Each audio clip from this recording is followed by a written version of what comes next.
2000 ہے تو 100 روپیہ دو، 3000، جو بھی اس کا خاص مقدار مقرر ہے، شرح نہیں ہے، خاص مقدار ہے۔ تیسری شکل جو سب سے زیادہ تکلیف دہ بلکہ بن جاتی ہے وہ کیا ہے کہ اصل زر کے ساتھ مدت بھی طے کی ہے، شرح سود بھی طے کی ہے، خاص مقدار طے نہیں کی، شرح سود طے کی ہے۔ مثلاً کیا ہوا کہ اگر 1000 روپیہ دیا ہے تو اس کا 5%، 10%، 15%، جتنا اس کی مرضی ہے یا آپس کے لین دین میں جو بھی ان کے حالات ہیں اس کے مطابق وہ شرح طے کریں گے، اور اگر وہ مدت گزر جائے تو اس شرح میں اضافہ کر دیا جائے گا۔ ٹھیک ہے، کلیئر ہو گئی نا بات؟ دونوں کو، بک کو بھی اور کاپی کو بھی، یہ جو رائٹنگ ہے بار بار کھول کے دیکھیں اور اس کو انالائز کرو۔ 2 قسمیں لکھی ہوئی ہیں، ربا انسیا، عربی کے لفظ ہیں، ادار لین دین میں سود، اور ربا فضل، مطلب فضل اس میں استعمال ہو رہا ہے نقد میں، نقد کیش نہیں ہے، مطلب چیز کے بدلے چیز دی جا رہی ہے۔ تو ربا انسیا، ادار لین دین میں لوگ ایک دوسرے پر خاص وقت گزر جائے تو جب ادائیگی نہیں کر سکتا تو مدت میں بھی اضافہ کرے گا اور رقم میں بھی اضافہ کر دے گا۔ ربا فضل میں اشیاء کے بدلے میں اشیاء واپس مانگی جاتی تھیں، اور یہ طریقہ بہت زیادہ عربوں میں رائج تھا، اور اگر وہ وقت گزر جاتا اور وہ ادا نہ کر سکتا تو اگر اس نے 1 کلو گیہوں گندم کو کہتے ہیں دیا ہوا ہے تو وہ 2 کلو مانگ لے گا، اگر اس نے 1 بکری ادار دی تھی تو وہ 2 بکریاں مانگ لے گا۔ تو یہ والا سسٹم عربوں میں بہت زیادہ رائج تھا۔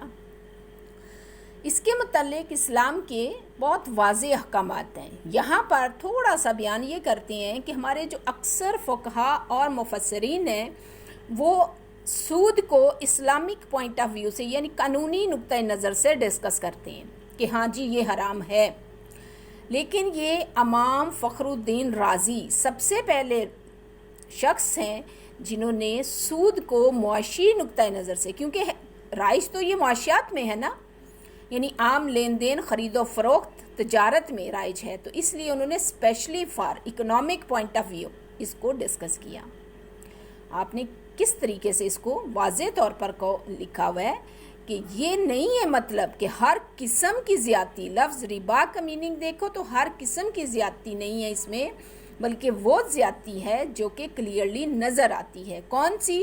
کہ آپ کسی کو ادار دیتے ہو اور اس کو مدت مقرر کے ساتھ ہی کہہ دیتے ہو کہ اتنا مجھے اس اصل کے اوپر روپیہ مزید چاہیے، اور اگر وہ شخص ادا نہیں کر سکتا تو مدت کے ساتھ ہی اس کی، یعنی مدت بڑھائے گا تو ساتھ ہی روپے کی مقدار بھی بڑھا دے گا اور شرح بھی بڑھا دے گا۔ یہ بہت بڑی زیادتی ہے جو کہ وصول کرنا حرام ہے۔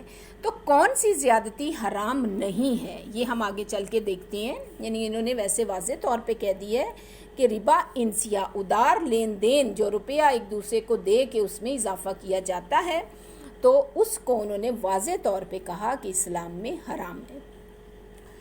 ریزن اس میں پوری بات آگئی، کلیئر ہو گئی کہ کیوں حرام ہے، اس کی بہت سی وجوہات ہیں، لیکن جب ہم قرآن کی طرف اپنا رخ کریں گے تو واضح لفظ کیا لکھے ہوئے ہیں۔ ایمان والوں کو، مسلمانوں کو ہدایت دی گئی ہے کہ وہ جو اسلام کے دائرہ میں شامل ہو جاتے ہیں ان سے کہا جاتا ہے کہ ایک دوسرے کے مال حرام طریقے یا ناجائز طریقے سے مت کھاؤ۔ پھر نبی پاک نے اس کی ڈیٹیلز میں جاتے ہوئے فرمایا تھا کہ انسان کے مال کی حرمت کیا ہوتی ہے، یعنی حرام اور حلال کے معنوں میں جو آتا ہے، اس کی عزت، اس کی اہمیت اس کے خون کی حرمت جیسی ہے۔ مطلب کیا ہو گیا؟ خون حرام ہے نا، قتل حرام ہے، تو انسان کو قتل کرنا گناہ کبیرہ ہے، اسی طرح سے دوسرے کا مال ناحق طریقے سے کھانا بھی گناہ ہے۔ اب ان دونوں کے بعد قرآن نے واضح طور پر لین دین کے لیے قرض حسنہ کا ذکر کیا ہے۔ قرض حسنہ آگے دوبارہ ٹرم آ جائے گی، ابھی ہم اسی میں رہتے ہیں کہ پھر فرق کہاں پہ آیا۔ جو لوگ لیتے ہیں سود یا جو بینکوں میں سود رائج ہے وہ وجہ کیا بتاتے ہیں، وہ کیا کہتے ہیں؟ وہ کہتے ہیں کہ راس المال عربی کے یہ لفظ ہیں، ان کو دھیان سے دیکھو، اصل زر کو کہتے ہیں راس المال، جو اصل مال دیا جا رہا ہے، پرنسپل اماؤنٹ۔ راس المال جس کے پاس ہوتا ہے وہ چاہے تو خود تجارت کر کے فائدہ اٹھا لے، لیکن اس نے خود تجارت نہیں کی، اس نے وہ مال مدیون، قرض دار، کسی اور کو قرضے میں دے دیا ہے، تو اب وہ جس نے قرضہ لیا ہے وہ ظاہر ہے اس سے نفع اٹھا رہا ہے، تو کیوں نہ وہ اس نفع میں سے راس المال کو بھی کچھ نہ کچھ دے، رب المال اس کو کہتے ہیں، اصل مالک کو۔ یہاں تک تو بات سمجھ آئی، لیکن یہ سمجھ نہیں آ رہا کہ قرضہ لینے والا ضروری نہیں ہے کہ وہ تجارت کے لیے قرضہ لے رہا ہے، ہو سکتا ہے کہ وہ قرضہ اپنے گھر کی ضروریات کے لیے لے رہا ہو، تو پھر اس کو کون سا نفع ہوا جس کے بدلے میں وہ رب المال کو کچھ فائدہ دے۔ دوسری بات کہ اگر اس نے تجارت کے لیے بھی قرضہ لیا ہے تو ضروری نہیں کہ اس کو نفع ہی ہو، اس کو تو کبھی نقصان بھی ہو سکتا ہے، اس کا اس پورے لین دین میں کوئی ذکر نہیں ہوتا، تو یہ سود ہے۔ لیکن اگر یہ دونوں پوائنٹ سامنے رکھ لیے جائیں کہ اگر وہ گھر کی ضروریات کے لیے قرضہ لے رہا ہے تو رب المال اس سے مال اضافے میں نہ مانگے، اور دوسری بات تجارت کے لیے اگر قرضہ لیا ہے تو دونوں کے درمیان میں بات طے ہوگی۔ کیا بات طے ہوگی؟ یہ بات طے ہوگی، شرط پر ادھار لین دین ہو کہ نفع ہونے کی صورت میں اتنا معاوضہ دوں گا اور نقصان کی صورت میں اتنا نقصان، تو پھر ٹھیک ہے، مطلب معاوضہ جو طے کیا جا رہا ہے، جو شرط طے کی جا رہی ہے، وہ نفع اور نقصان دونوں پر ہو، تو یہ نفع ہے، جبکہ سود طے شدہ اور یقینی امر ہے، ادھار لینے والے کو بہت بڑا نقصان بھی ہو سکتا ہے جس کا اس کے جو ہے معاہدے میں کوئی ذکر نہیں ہوتا ہے۔ ٹھیک ہو گیا؟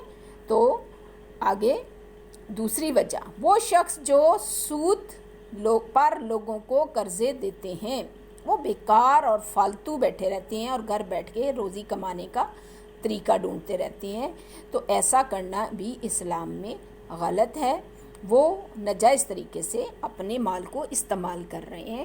اور تیسری وجہ اس لیے کہی کہ اس سے آپس کی لڑائیاں، جھگڑے، بہت سارے معاملات، اور ایسا کیا ہوتا ہے بعض اوقات وہ جو ضرورت مند قرضہ لیتا ہے وہ سالوں مدتوں، ابھی کبھی آپ نے موویز میں، ڈرامہ میں بہت دفعہ دیکھا ہوگا کہ بعض اوقات غریب لوگ قرضے پہ قرضہ لیتے چلے جاتے ہیں، ان سے اصل مال بھی ادا نہیں ہوتا اور وہ سود ماہانہ ادا کرتے چلے جاتے ہیں، جو کہ انسانوں کے بیچ میں سے ہمدردی، نیکی اور احسان مندی کے تمام جذبات ختم کر دیتا ہے۔